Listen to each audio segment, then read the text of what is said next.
ဒီနေ့ကျွန်တော်ရဲ့အလက်နဲ့အခြားခင်ဗျာများစောက်ထဲကဘောကကာကျုပ်တင်များဆိုတဲ့ခင်ဗျာလေးကိုရွတ်ပါမယ်ဝမ်းတထွာရေးကရှိနေတော့ဘောကလက်ဆရာအလူကြကျွန်မကခဲ့ရတာပေါ့ကျွန်မအကကနှာတဲ့ကျွန်မဘဝကမလာခဲ့ဘူးအညိုးသားကအဆုံးပါကလေး၃ယောက်တဝန်တခါကျွန်မကြိုးစားရုန်းကန်ခဲ့ပါလေအလုပ်တွေကရှာ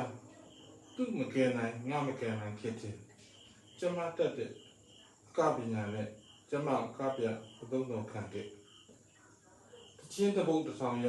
တာသမအာဇီဝတာသမီ၃ယောက်တဝန်တခါလောက်ကျွန်မတချင်းဘယ်နှပုတ်ကရမမောနိုင်မပန်းနိုင်ဖြစ်ခဲ့ရ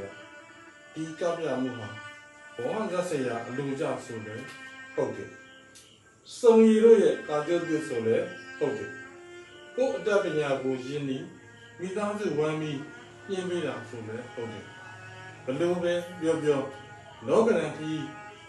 ကျမရင်ကော့ပြီးကခဲ့တယ်ဟုတ်တယ်မိသားစုဝမ်းရည်အတွက်ကျမတွတ်လက်ကသုံးတော်ခံရအောင်မယ်ကြော်သာပြေ6